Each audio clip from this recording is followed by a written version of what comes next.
بسم اللہ الرحمن الرحیم۔ السلام علیکم ورحمۃ اللہ وبرکاتہ۔ حضور پاک صلی اللہ علیہ وآلہ وسلم کا امتی ہونے کے ناطے ہمیں حضور صلی اللہ علیہ وآلہ وسلم کی زندگی مبارک کا پتہ ہونا چاہیے کہ آپ صلی اللہ علیہ وآلہ وسلم جب پیدا ہوئے تو کیا واقعات ہوئے،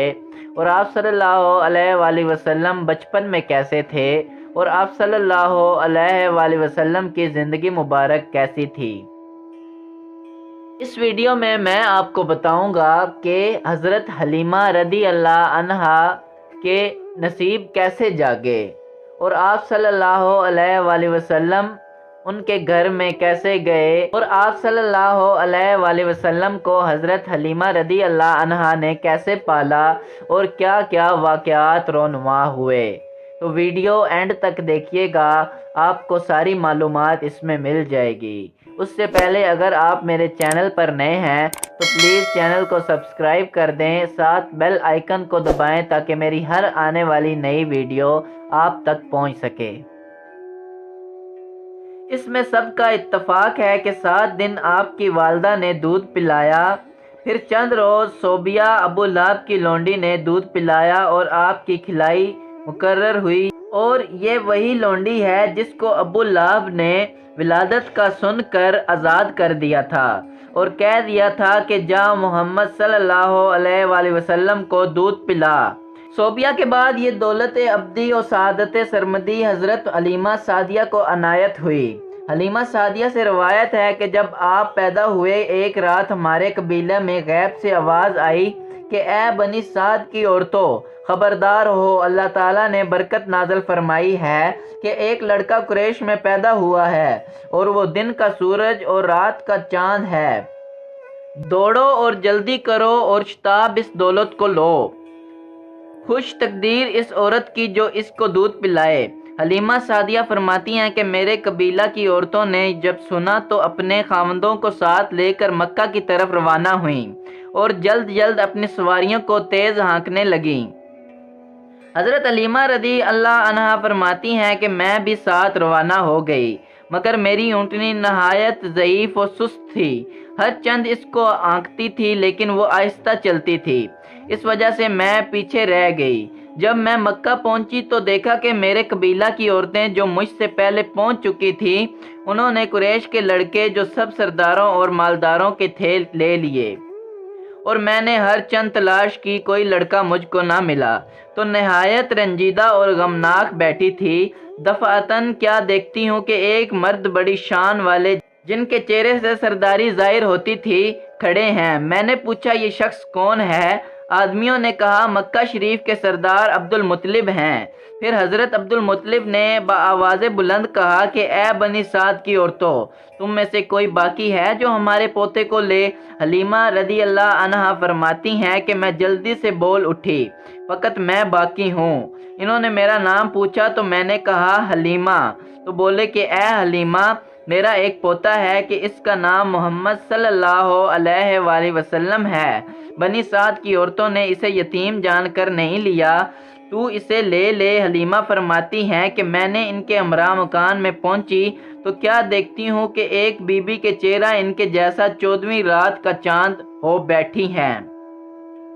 معلوم ہوا کہ وہ آپ صلی اللہ علیہ وآلہ وسلم کی ماں ہیں۔ حضرت عبد المطلب نے میرا حال بیان کیا، سن کر نہایت خوش ہوئیں اور بہت تعظیم کی اور اس مکان میں لے گئیں جہاں حضرت آرام فرما رہے تھے۔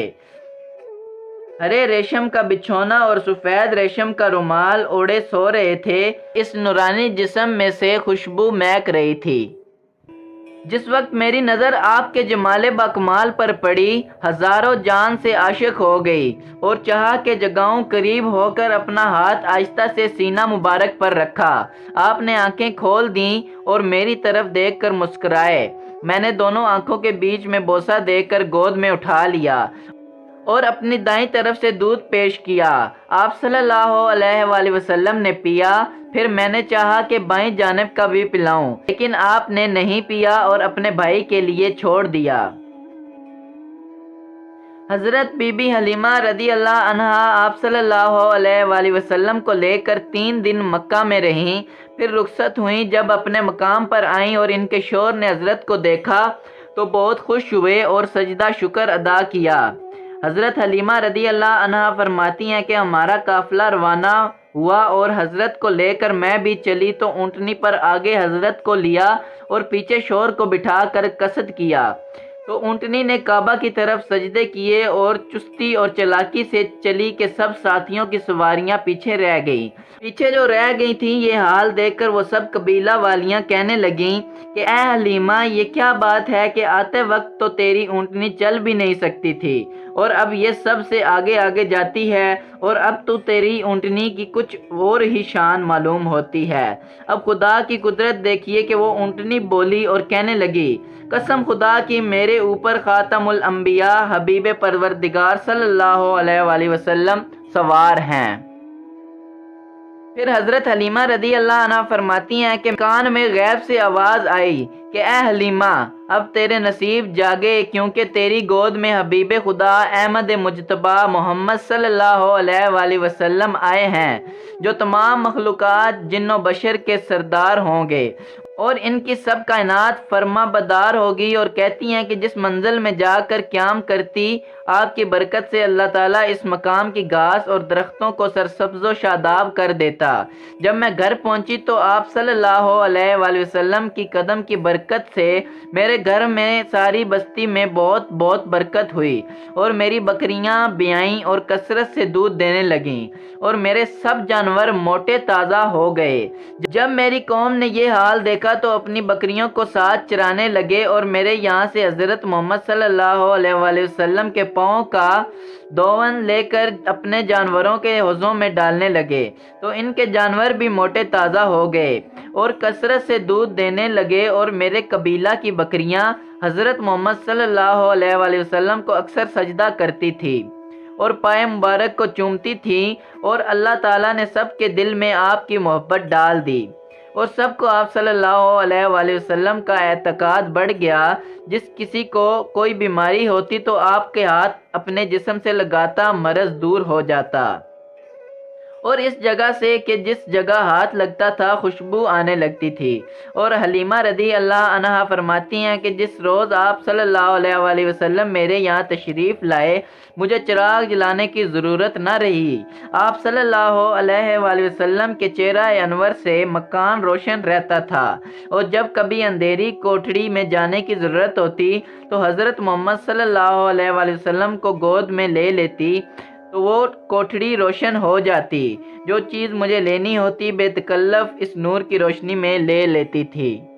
آپ رضی اللہ عنہا فرماتی ہیں کہ جیسے بچوں کی عادت ہوتی ہے کہ بچھونوں پر پیشاب پخانہ کرتے ہیں، آپ صلی اللہ علیہ وآلہ وسلم نے اپنے بستر پر پیشاب پخانہ نہیں کیا اور ہمیشہ نجاست سے کپڑے پاک رہے، بلکہ معمول تھا کہ وقت مقررہ پر پیشاب پخانہ سے فراغت فرماتے اور پہلے سے اشارہ کر دیتے تھے، اور جب زمین پر پیشاب یا پخانہ واقع ہوتا تھا تو فوراً زمین شک ہو جاتی تھی، اور جب میں چاہتی کہ حضرت محمد صلی اللہ علیہ وآلہ وسلم کا منہ دھلاؤں تو خود بخود غیر سے صاف ہو جاتا تھا۔ مجھے نہلانے دھلانے پونچھنے کی حاجت نہ ہوتی تھی، اور آپ کے بڑھنے کا یہ حال تھا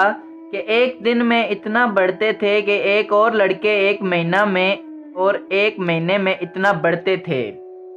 کہ اور لڑکے ایک برس میں اتنے بڑھتے تھے۔ چنانچہ دوسرے مہینے میں آپ اپنے ہاتھوں کے زور سے گھٹنوں میں چلنے لگے، اور 5ویں مہینے میں اپنے پاؤں کی قوت سے اچھی طرح چلنے پھرنے لگے، اور 9ویں مہینے میں بفصاحت تمام کلام کرنے لگے، اور سب سے پہلے یہ کلام فرمایا، اللہ اکبر ہو، اللہ اکبر، والحمد للہ رب العالمین، وسبحان اللہ بکرۃ و اصیلا۔ پھر نہایت عقل مندی کی باتیں فرمانے لگے۔ کئی لڑکوں کو کھیلتے دیکھتے تو منع فرماتے، اور لڑکے کھیلنے کو آپ صلی اللہ علیہ وسلم سے کہتے تو آپ صلی اللہ علیہ وآلہ وسلم فرماتے کہ ہمیں اللہ تعالیٰ نے کھیلنے کے لیے نہیں پیدا کیا۔ اور آپ صلی اللہ علیہ وآلہ وسلم کی بچپن سے یہ عادت تھی کہ جو چیز اٹھاتے وہ سیدھے ہاتھ میں اور بسم اللہ کہہ کر اٹھاتے، اور تمام شجر و حجر آپ صلی اللہ علیہ وآلہ وسلم پر درود سلام بھیجتے تھے۔ حلیمہ سعدیہ رضی اللہ عنہا فرماتی ہیں کہ کبھی چاند سے باتیں فرماتے تھے اور جس طرف انگلی سے اشارہ کرتے تھے چاند اسی طرف پھر جاتا تھا، فرشتے آپ کو جھولا جھلاتے تھے۔ یہ کچھ معجزات میں نے آپ کے سامنے پیش کیے کہ حضور صلی اللہ علیہ وآلہ وسلم کے بچپن کے کیا معجزات تھے اور آپ صلی اللہ علیہ وآلہ وسلم کا بچپن کیسا تھا۔ اگر آپ کو ویڈیو اچھی لگی ہے تو ویڈیو کو لائک کر دیں۔ جزاک اللہ، اللہ کے حوالے۔